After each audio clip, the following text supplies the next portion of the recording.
Welcome to another video from War Backwards is Raw.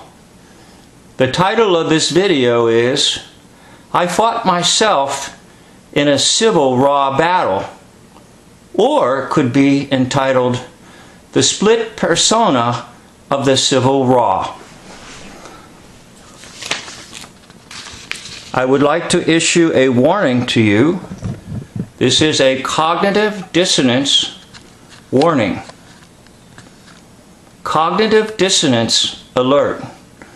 What you are about to see will conflict with what has been placed into your mind and brain, and therefore it will be very difficult for you to adjust to what I'm saying in this video.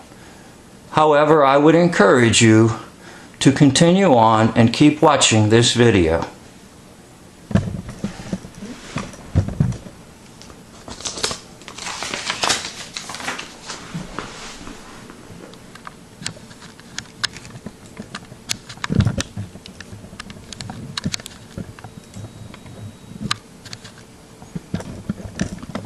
The sources of the photos in this video come from this book, Civil War Battles, by Kurt Johnson and Mark McLaughlin, published by Fairfax Press.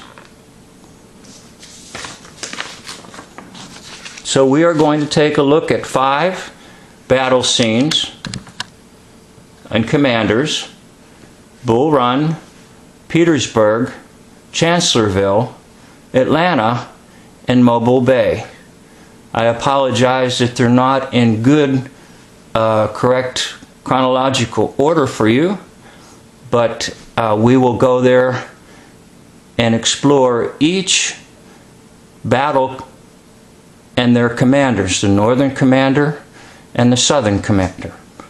So first, let's go to Bull Run, which we are told happened July 21st, 1861.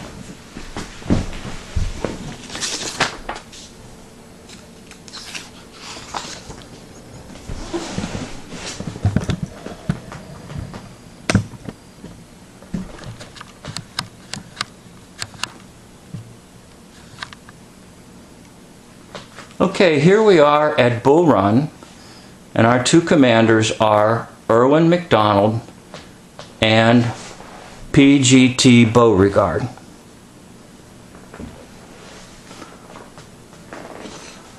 Now, the first thing I'd like for you to notice is the part in the hair. As you can see, the part matches Mr. McDowell's part in his hair, matches the part in the hair of Mr. Beauregard. Now the next thing I'd like to show you is what I call a little fluff or a little puff in the hair. If you look how the hair is kind of puffed up here, as if it's curly and uncooperative, and forms just sort of like a little hill or a little mountain. And then you'll see the same effect over here for Mr. McDowell. Now the next thing I'd like to draw your attention to is the mustache. Take a look at the mustache on Mr. Beauregard. Now go over to Mr. McDowell and take a look at his mustache.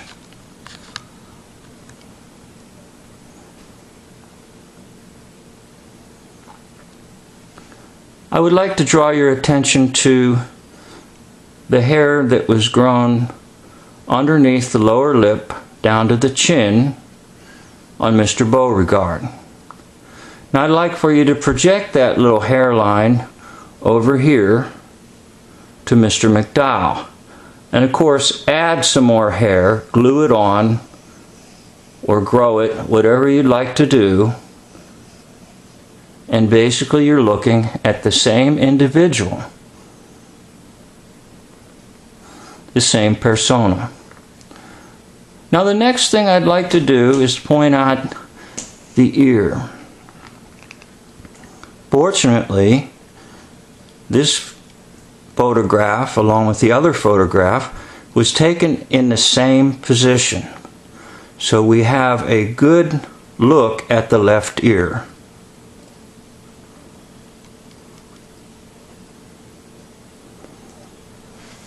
I will attempt to take the camera and enlarge the left ear of Beauregard.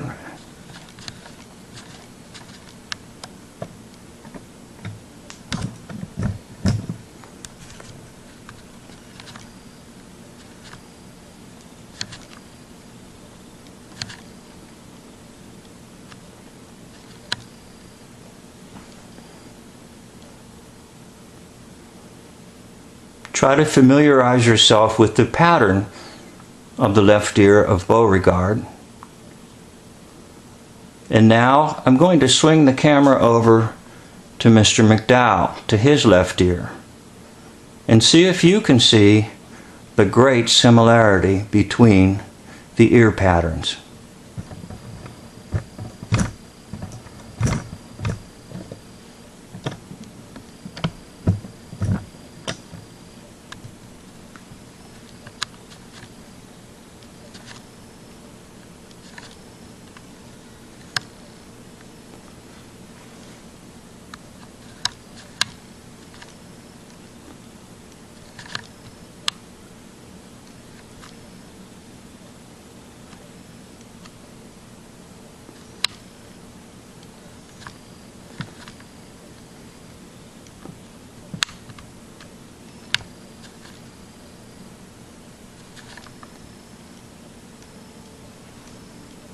Well, I apologize for the equipment.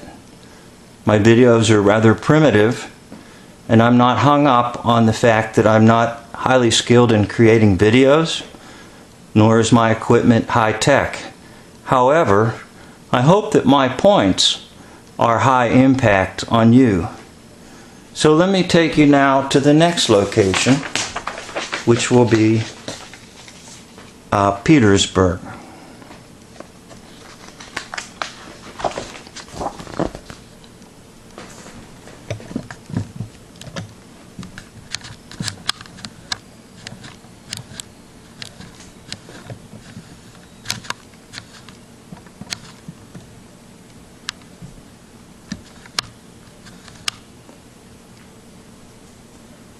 Okay, welcome to Petersburg. And on the left we have the Northern Commander, Mr. John Gibbon. And on the right we have Mr. Ambrose Hill. Now, once again, I'm going to draw your attention to certain facial features. I want you to take a look at the nose of Mr. Ambrose Hill. And now jump on over here to Mr. John Gibbon. It appears to be a very strong, good match. Now, another thing we can do is, once again, we can take a look at the ears. And the ear pattern of Mr. Ambrose Hill's is kind of hidden a little bit. But I'll try my best to get the camera to show you both patterns at the same time.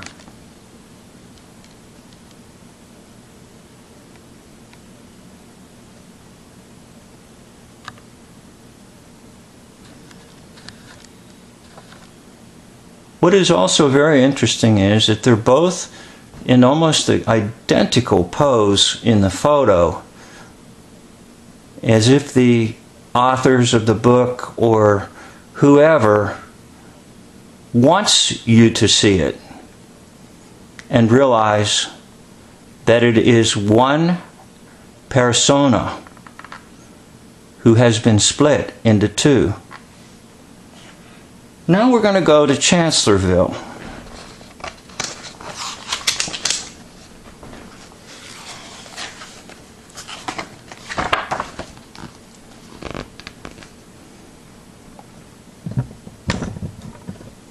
So welcome to Chancellorsville, and welcome to Mr. Hooker.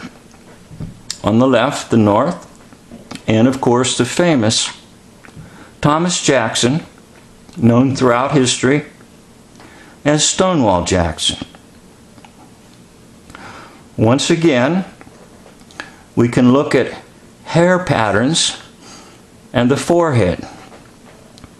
Look at the pattern of hair on Mr. Jackson. How there's this cut and this void here, almost creating a little hump. And look, you'll see a very similar thing on Mr. Hooker. You can also see how the hair comes down and forms, and it is pretty well seen on Mr. Hooker like an M. And that's very interesting too, the letter M. However, one of the best things that we can do, once again, is to take a look at the ear. Take a look at the left ear of Mr. Jackson, and then the left ear of Mr. Hooker.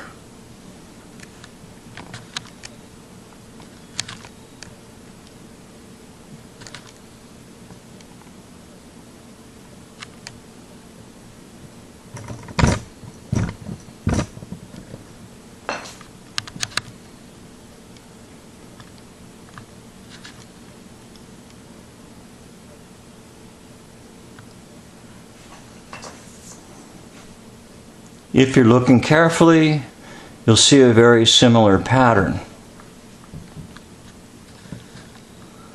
Now, one other feature I want to show you is we're going to go to Mr. Hooker first. Let's look at this sideburn that he has coming down off of his hair. You can project that and see that actually right here. So let's add some hair, let's glue it on, and basically you'll see the formation of another character. And of course, Mr. Jackson is roughed up a little bit. He's got some dark circles here under his eyes, but Mr. Hooker is portraying and emanating and almost radiating light. As you can see, the lighting is different, the shading is different, but essentially you're looking at the same persona. Next we go to Atlanta. Off to Atlanta, where we meet the famous William Tecumseh Sherman. And of course, on the right is Mr. Johnson.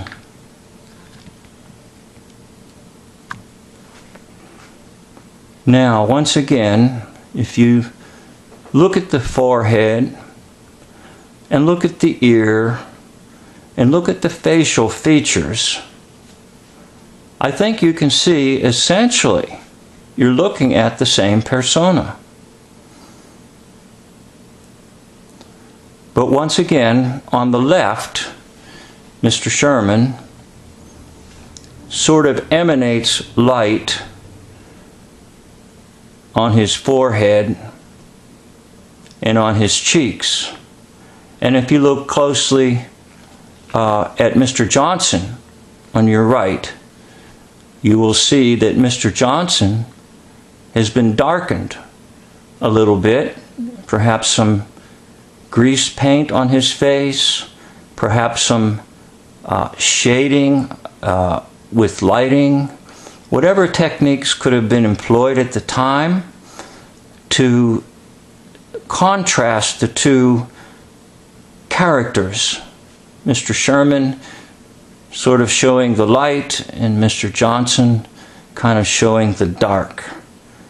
And once again, we'll try to go to the ears and allow you to see the ear patterns, and we'll see if we can keep them both within the same frame.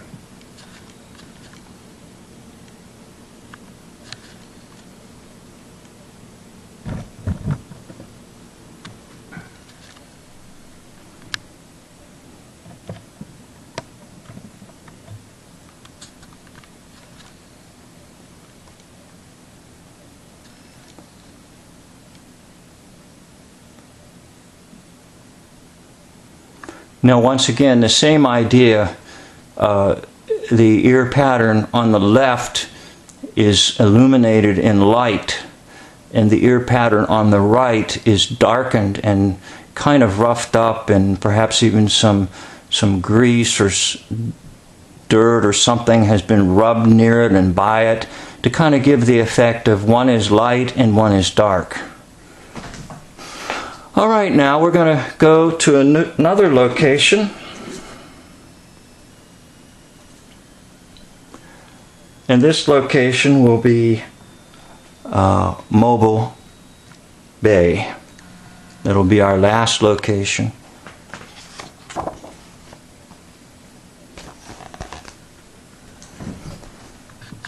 This is a rather easy one to see. And I hope you can see it almost immediately as I attempt to adjust the camera a little better here for you. On the left we have Mr. David Farragut. On the right we have Mr. Franklin Buchanan. Now, start with the nose. Take a look at the nose. Let's just compare the nose on the right and the nose on the left.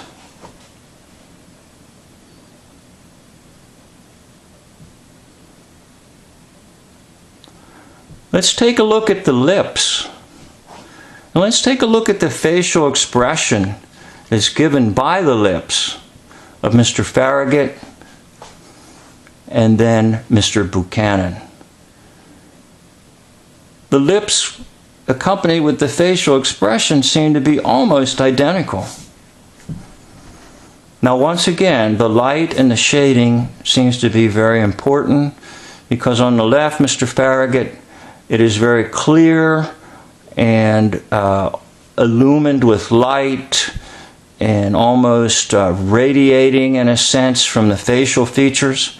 And then on the right, Mr. Buchanan, his facial features seem to be gruffed up, perhaps a little bit of dirt smeared on him, perhaps some whiskers that he grew and they added some grease or dark paint on it to contrast him with the light. He's kind of a shady character, so to speak, by the photo, not necessarily by what's recorded in history. And if you look at the forehead, you'll see pretty much the same shape of the skull and the forehead. And then of course the hair is kind of a different story, but we'll start with Mr. Farragut. And if you can just imagine that these are like pieces of string or rope, and if you can in your mind eliminate this so-called hair here, you'll see how his hair above his right ear is puffy, and you'll almost see the identical puffiness with Mr. Buchanan. So remove the hair on Mr. Farragut on his head, look at the skull shape, add a little extra hair right over here and fluff it up a little bit, almost like a piece off of a carpet or a piece off of a poodle, and then kind of darken everything a little bit, and then collapse the cheeks on Mr. Buchanan, have him hold his air in and sort of collapse his cheeks, and then over here on Mr. Farragut, have him puff his cheeks out a wee bit. Now let's go back to the nose and back to the lips. And if you take these lips and put them over here and put these lips over here, you'll see how very, very similar these commanders are.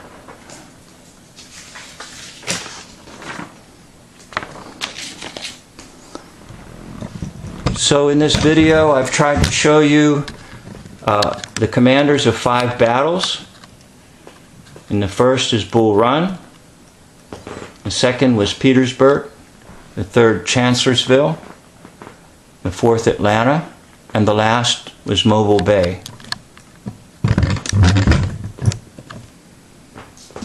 Now let me talk just a little bit about what I mean about the split persona.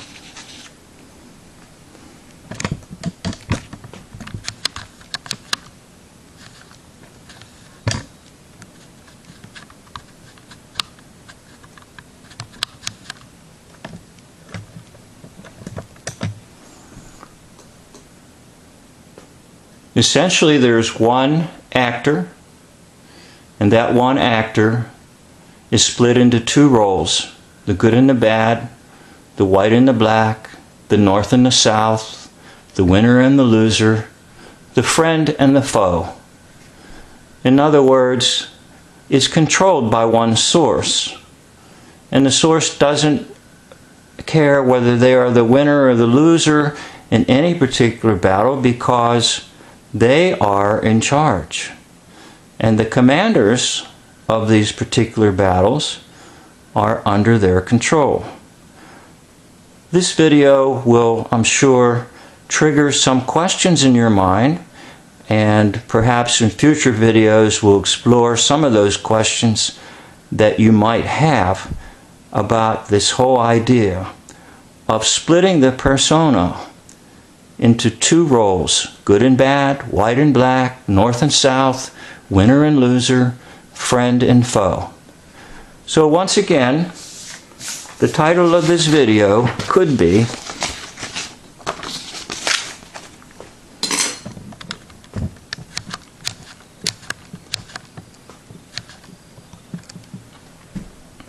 I Fought Myself in a Civil Raw Battle, or The Split Persona of the Civil Raw.